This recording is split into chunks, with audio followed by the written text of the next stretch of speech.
이재현의 뉴스 정면 승부 일부 첫 번째 순서는 뉴스인앤 아웃입니다. 오늘 주요 뉴스 정리해 보겠습니다. 김영민 아나운서 나왔습니다. 안녕하십니까? 네, 안녕하세요. 예, 주은호 해설위원 함께하겠습니다. 안녕하세요. 네, 안녕하세요. 네, 자, 오늘 윤석열 대통령 출근했습니다. 대통령이 출근하는 모습 좀처럼 볼 수 없는 광경인데 이제 네. 청와대가 이제 일반 국민에게 개방이 되고 대통령 집무실이 용산으로 옮겨감에 따라서 이제 오늘 출근을 했는데 출근해서 첫 수석 비서관 회의를 주재했죠? 네, 그렇습니다. 오늘 용산 대통령실 청사에서 취임 후 첫 수석 비서관 회의를 주재했습니다. 크게 경제 문제, 또 코로나19 피해, 안보 상황 등에 대해서 언급했는데요. 경제 문제로는 지금 물가 상승 언급하면서 어려운 경제 상황이 정권이 교체된다고 잠시 쉬어주는 것도 아니다. 라며 경제 문제 극복을 강조하는 모습이었습니다.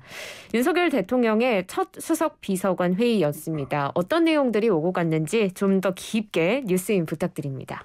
예, 윤 대통령 오늘 굉장히 바빴을 겁니다. 어제 취임식에 참석한 외국의 손님들 그냥 보낼 수 없으니까 일일이 다 만나줘야 되거든요. 그 와중에서 수석 비서관에게 소집한 것은 그만큼 우리 안보 문제 그리고 경제 그런 위기에 대한 인식을 공유하겠다. 그리고 참모들부터 다잡겠다. 이런 지금 의지가 담겨 있는 것 같아요.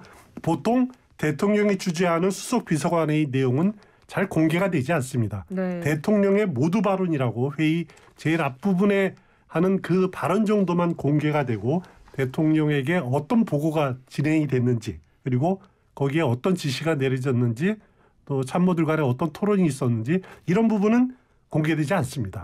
그것이 뭐 반드시 나쁘다고는 볼 수 없어요. 국정 현안을 일반 국민이 뭐 시시콜콜이 다 아는 것이 바람직한 것은 저도 아니라는 생각은 드는데 오늘 윤 대통령의 이렇게 언급한 내용을 보면은 안보 문제, 경제 문제 크게 두 가지였습니다. 네. 안보 지금 상황 만만치 않다. 핵실험 재개 이제 북한을 겨냥한 거겠죠. 네. 이야기 나오고 있는 만큼 세밀하게 모니터하고 준비해달라. 또 경제가 굉장히 어렵고 물가가 큰 문제다라는 지적을 쭉 했고요. 또 오늘 흥미로운 대목이 저는 추경 편성에 대한 윤 대통령의 인식이 참 흥미롭다라는 생각을 가졌는데 네. 코로나로 피해를 입은 소상공인 자영업자에 대한 신속한 보상 지원이 필요하다. 이것은 뭐 이미 공유된 부분 아닙니까? 왜 그러면은 신속한 지원이 필요하냐라는 부분에 대해서 윤 대통령이 이런 진단을 했어요. 이분들이 신속하게 지원이 안 되면은 복지수급 대상자로 전락할 우려가 있다. 네. 그러면은 그 자체가 향후 우리 국가 재정에 부담이 된다. 그러면은 빨리 재정을 당겨서 빨리 지원, 조기 집행하는 것이 오히려 더 큰 그 희생을 막는 것 아니겠느냐라는 네. 판단을 내려서 추경안을 처리를 속도를 내도록 이렇게 요구를 한 것 같습니다. 네. 네. 사실 윤 대통령이 이제 이렇게 회의 내용이 이렇게 공개되는 것이 바람직하지 않다는 얘기 해주셨는데 사실 그래서 그런지 윤 대통령도 다음부터는 이런 거 없습니다. 웃으면서 그런 이야기를 하기도 하시더라고요. 예, 첫 회의였기 때문에 일단 뭐 언론에 공개하는 차원에서 했는데 앞으로 계속해서 이렇게 수석 비서관 회의가 언론에 공개되는 건 아니잖아요. 그건 잘 모르겠습니다. 예를 들어서 네. 청와대에서 오늘 그러니까 앞으로 윤석열 대통령의 모두 발언이 의미가 있다, 네네. 필요하다라고 할 경우에 그 부분은 이렇게 공개할 가능성도 있고요. 문 대통령 그렇게 했죠. 그렇습니다. 네. 그리고 또 만약에 이제 특히 방송사 경우에는 자료 화면들을 많이 쓰게 되는데 멤버 구성원이 바뀌었을 경우에는 새로 옛날 인사가 계속 회의에 참석하는 모습을 나가는 것도 좀 부자연스럽지 않습니까? 그럴 경우 차례는 또 다시 이뤄질 가능성도 있습니다. 네. 그리고 윤 대통령이 회의 주제 방식이 굉장히 화제가 됐습니다. 자유로움을 좀 추구하는 방식이었는데 회의 스타일에서도 뭔가 이렇게 회의장에 와서 프리스타일로 하자, 편하게 합시다 이런 이야기를 하셨어요. 복장도 자유롭게 하고 싶은 얘기도 좀 하고 하면서 어제 취임사에서 강조했던 자유가 여기에서 다시 한번 강조되는 모습이었습니다. 또 회의를 요식 절차에 따라 한다는 것 자체가 굉장히 비효율적이고 어색하다 이런 이야기를 했는데요. 윤 대통령의 회의 주제 방식 어떻게 보셨는지 궁금하고 사실 전임 대통령인 문재인 전 대통령의 스타일과도 자연스럽게 비교가 비교가 될 수밖에 없을 것 같아요. 어떻게 다른가요? 이게 굉장히 말하기 어려운 주제입니다. 왜냐하면은 모든 대통령이 취임 초기에는 권위주의적인 모습을 안 보이려고 노력을 합니다. 네. 의도적으로 그렇게 부각을 시킵니다. 친근감을 주려고요. 문재인 전 대통령 기억하시겠지만은 초기에 셔츠 차림으로 임종석 비서실장 또 수석들하고 커피 들고 이렇게 산책하는 너무 모습 강렬하게 보였었죠. 저도 그 사진이 그렇죠. 기억이 납니다. 그 사진 기억 남지만 네. 모든 회의가 그렇게 진행됐으리라고는 아무 생각은 안 합니다. 그죠? 윤석열 대통령도 오늘 마찬가지로 이렇게 프리스타일로 하자라고 했지만은 회의가 정작 대통령 앞에서 비서들이 수석도 비서입니다. 비서들이 자유롭게 토론하고 또 이거 잘못됐습니다라고 상대 수석의 그 현안에 대해서 비판하고 할 수가 있을까요? 저는 굉장히 어려운 생각은 듭니다. 네. 그래도 나름대로 자유로운 분위기를 찾아 나가는 그런 모습들은 필요하겠죠. 그래서 좀 더 생산적인 토론이 됐으면 좋겠다라고 하는 바람은 있습니다. 물론 과거 수석 비서관의 일 같은 걸 보면은 대통령을 지시하고 다른 수석들을 받아쓰기 하고 적어도 이런 수준의 회의는 되지는 말아야 된다. 의견 개진은 좀 자유롭게 되는 그런 회의가 됐으면 좋겠다라는 생각은 듭니다. 예. 뭐 윤 대통령이 뭐 프리스타일로 회의하자고 했으니까 앞으로도 뭐 그런 자유로움 좀 이렇게 분위기가 이렇게 경직되지 않은 상태에서 회의가 뭐 진행될 거라고 일단 생각을 좀 해보겠는데요. 근데 오늘 또 출범 이후 첫 당정회의도 열렸죠? 네, 그렇습니다. 오늘 윤 정부 첫 당정회의에서 이 코로나19로 피해를 본 소상공인과 자영업자를 위한 지원안이 논의됐습니다. 권성동 국민의힘 원내대표가 당정 협의 후 브리핑에서 모든 자영업자와 소상공인, 매출액 30억 원 이하 중기업까지 370만 명에게 최소 600만 원을 지급해달라고 요청했다며 정부에서 그 부분은 수용했다 이렇게 밝혔습니다. 네. 원래 인수위 차원에서 차등 지급에 대한 이야기가 나왔다가 이게 공약 파기 논란이 한번 일었었어요. 그래서 다시 지원을 확대하는 방향으로 선회한 것으로 보이는데요. 일단 이 안에서 긴급생활지원금 지급 방안도 논의가 됐고 또 지원하기 위한 구체적인 추경 규모, 재원 마련 앞으로 이런 것들이 궁금해지는데 앞으로 어떻게 될까요? 일단 지금까지 오늘 당정에서 합의된 거를 보면은 모든 자영업자 또 소상공인에게 방역지원금 최소 600만 원 지급되는 것은 곧 지급이 될 것 같아요. 네. 그리고 여행업과 공연 전시업도 지원 대상에 새로 포함이 됐다. 네. 그래서 총 지원금을 받는 사람은 370만 명이 좀 넘을 거다. 이런 분석이 나오고요. 여기에다가 저소득층과 취약계층 225만 가구에게 긴급생활지원금을 75만 원에서 100만 원까지 이렇게 지급한다라는 것도 이렇게 진행이 될 것 같고요. 여기에 방역 강화 비용도 들어가야 되고 물가 안정대책 비용 이런 것들이 이제 다 추경에 포함이 될 건데 올해 두 번째 추경입니다. 네. 그러면은 지금 나오는 이야기가 33조 원 플러스 알파다라고 이렇게 이야기가 되는데 대략 그러면 한 36조 정도가 되지 않을까 이렇게 분석들을 많이 하더라고요. 네. 문제는 이 막대한 돈을 어디서 구하냐는 겁니다. 그렇죠. 그러게요. 예. 정부는 일단 국채를 발행하지 않겠다. 그럼 빚내지 않겠다라는 거군요. 그럼 빚 내지 않고 어떻게 마련하느냐. 그 구조조정 하는 것도 한계가 있을 텐데 정부의 설명을 보니까 대부분 세입 경정으로 채우겠고 나머지는 지출 구조조정이나 세계 임금으로 활용하겠다라는 겁니다. 이 세입 경정으로 채운다는 것은 무엇이냐면은 올해 세금을 참 많이 걷었습니다. 네. 당초 본 예산에서 상정한 것보다도 소득세라든가 법인세, 부가가치세, 국세 수입이 많이 늘어났는데 지금까지 그 거둔 수입에다가 올해 또 추세로 봐서 더 걷어들일 거 네. 그것을 다 증가분을 추경에 활용하겠다는 겁니다. 세입으로 집어넣어가지고 그래서 이런 초과세수가 얼마가 될지 정부가 아직 밝히지는 않고 있는데 오늘 박홍근 민주당 원내대표가 자기 당 회의에서 초과세수가 한 53조 원 될 거다라고 공개를 했어요. 맞네요. 네. 굉장히 많죠. 아마 정부에서 자료 받은 걸 공개한 것 같아요. 네. 그래서 이 상당 부분이 이렇게 세금 경정으로 포함이 된다라면은 추경 규모 앞서 말씀드렸듯이 한 33조 플러스 36조는 기본이고요. 여기에 또 세입 경정으로 늘어나면은 그 40%를 지방으로 보내야 됩니다. 지방교부금이라든가 지방교육재정교부금 이런 것으로 들어가야 되면은 네. 그러면은 총액 따지 보면은 50조 훨씬 넘을 거예요. 아마 60조 가까이 될 가능성도 저는 그렇군요. 있어 보입니다. 그러면 사실 33조 플러스 알파가 아니고 플러스 메가 알파라고 봐야 될까요? 추가되는 양이 굉장히 많네요. 자, 정부가 이 당정회의를 거쳐서 확정된 추경안을 내일 국무회의를 거쳐서 국회에 보낸다는 계획인데요.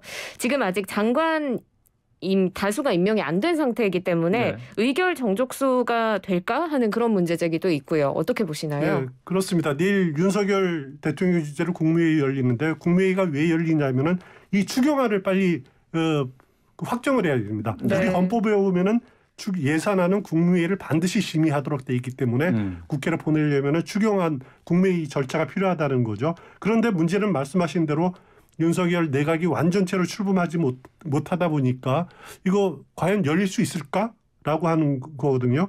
일부 보도 보니까 국무회의 15명 이상이 돼야지 의결 정족수 된다. 이런 네. 보도들이 많은데 저는 그 보도 잘못된 보도다. 그래요? 오보입니다. 왜냐하면은 우리 헌법에 보면은 국무회의 구성은 의장인 대통령, 부의장인 국무총리, 그리고 국무위원 18명에서부터 30명의 국무위원으로 구성된다라고 돼 있거든요. 네. 30명이 정원이라는 게 아니라 상한이 30명이라는 네. 거죠. 국무위원회. 그러면 대통령, 국무총리, 우리 정부조직법상 장관이 18명입니다. 네. 그러면은 정원을 20명으로 보는 것이 맞다라는 거죠. 과반이니까 반을 넘겨야 되니까 11명이 참석하면은 개의 요건을 갖춘다. 개의 정족수는 11명이다라고 보는 게 타당한 것 같아요. 네. 그 의결 정족수는 별 문제가 없습니다. 참석자들 다 동의할 테니까. 문제는 지금 대통령 윤석열 대통령 그리고 윤석열 대통령이 임명한 장관이 7명이지 않습니까? 그렇죠. 합쳐도 8명밖에 안 되기 때문에 국무회의 열리면 3명이 부족하다는 거죠. 그래서 지금 생각할 수 있는 것이 내일 국무회의가 오후 3시로 예정이 돼 있는데 오전 중에 몇 명이 추가로 임명되지 않겠느냐. 인사청문 경과보고서가 채택되지 않은 박진 외교부 장관. 한미 정상회담 준비해야 되니까 서둘러 임명해야 된다. 그리고 이상민 행안부 장관. 지방선거 준비해야 되니까 그 2명을 서둘러 임명할 가능성이 상당히 높다. 그리고 부족한 부분은 오늘 인사청문회가 진행되고 있는 김현수 여가부 장관 후보자나 이경 과기정통부 장관 후보자. 만약에 둘 중에 한 명이 채택되면 다행이고요. 네. 아니면은 그 문재인 정부에 임명된 장관들 중에서 비정치인 예를 들어서 이제 권덕철 보건복지부 장관이나 문승욱 산자부 장관, 정영희 여가부 장관이 국무회의에 참석하도록 협조를 받는다. 네. 이런 방안으로 하면은 개의 정족수는 문제 없이 채우지 않을까라는 생각이 듭니다. 먼저 일단 지금 뭐 청문회가 진행되고 있는 사람들을 임명해서 회의에 참석시키는 방안, 그리고 또 문재인 전임 정부에서의 장관들을 또 참석시키는 방안 등이 있을 것 같은데요. 또 그리고 추해설 위원님께서 지난 방송에서 이제 윤 대통령이 시정연설을 하면 좋겠다 이런 이야기를 해주셨는데 또 아니나 다를까 16일 국회 본회의에서 윤 대통령이 시정연설을 하게 되지 않을까 하는 보도들이 또 나오고 있더라고요. 그렇게 하게 될까요?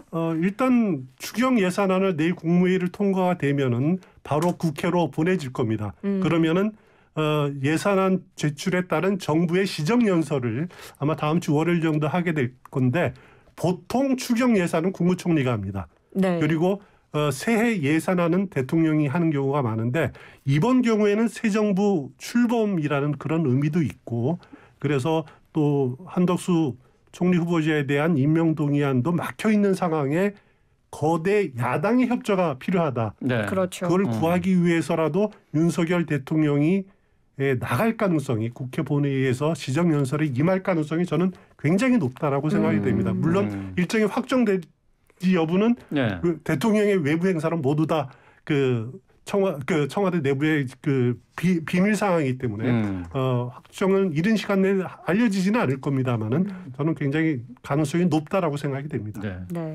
윤 대통령이 오늘 출근길에서 취임사에서 그 통합의 얘기가 없었다라는 지적에 대해서 직접 해명을 했어요. 그래서 이제 너무 당연해서 취임사에서 뺐다고 하는 건데 뭐 이렇게 국회를 찾아가서 협조를 구하고 야당 의원들을 만나고 하는 것들이 이게 바로 이제 통합의 기본적인 자세가 아닌가 싶어요. 그게 맞는 길이라고 봐야겠죠. 그렇습니다. 가장 어차피 거대 야당의 협조를 받지 않고는 뭐 협치라고까지 표현은 안 하겠습니다만은 네. 협조를 받지 않고서는 정말 국정을 제대로 운영할 길이 없는 거고요. 그리고 민주당으로서도 지금 국면이 오래 가는 것이 전혀 바람직하지가 않죠. 빨리 네. 지방선거 체제로 전환해야 네. 되는데 예. 새 정부 발목을 잡고 있다라고 하는 이미지가 자신들한테 씌워지면은 네, 예. 오히려 굴레가 될 수 있거든요.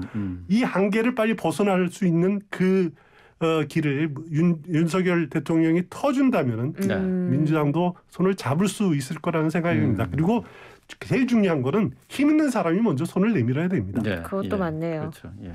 뭐 방금 얘기를 했습니다마는 이제 6월 1일 지방선거를 놓고 민주당이 선거대책위원회를 출범시켰어요. 이제 네. 본격적으로 선거 준비에 들어가는데 국민의힘보다 빨리 한 발 앞서서 나가고 있는 것 같아요. 네, 더불어민주당이 오늘 전국 동시지방선거 재보궐선거 중앙선거대책위원회 출범식을 가졌고요.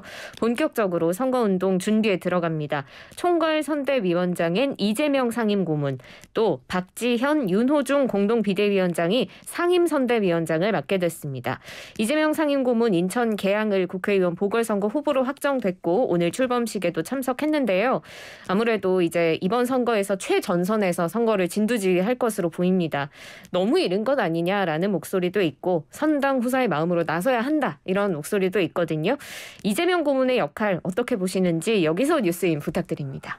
이재명 고문이 이제 대선 2달 만에 정치 전면에 다시 등장했다는 것은 이제 어떻게 보면은 윤석열 대통령과 대립각을 세우는 거대 야당을 이끌겠다라는 그런 뜻이 담겨 있거든요. 네. 거대 야당의 구심점이 되겠다는 겁니다. 물론 지금 이 시점에 나서는 것이 옳은가? 그건 이제 이재명 고문 비단 자신의 정치적 장래뿐만 아니라 민주당을 위해서 또 국가를 위해서 옳은가? 굉장히 망설이고 또 숙고하고 했을 겁니다.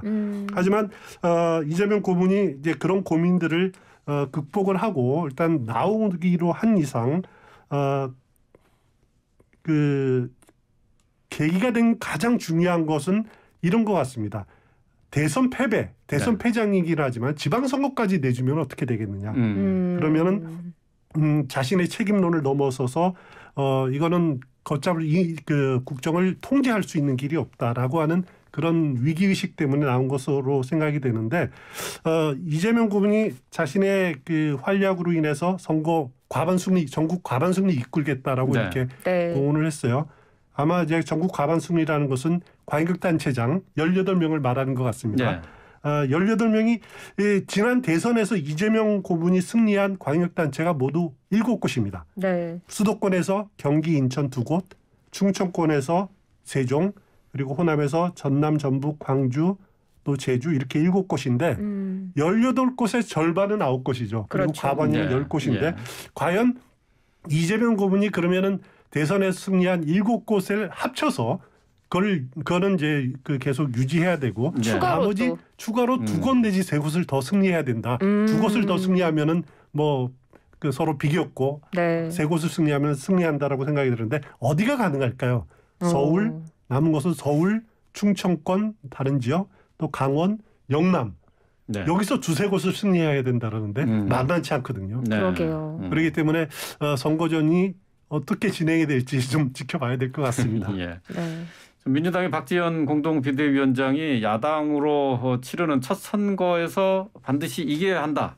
이렇게 얘기를 했어요. 지난 패배 소력을 다짐하면서 이번 지방선거에 나서는 그런 각오를 볼 수가 있는데 자 오늘 민주당의 이 중앙선대위 선거대책위원회 출범시킨 얘기까지 오늘 정리를 해봤습니다. 오늘 뉴스 인앤아웃은 여기까지 하겠습니다. 자 김영민 아나운서 추은호 해설위원이었습니다. 고맙습니다. 고맙습니다.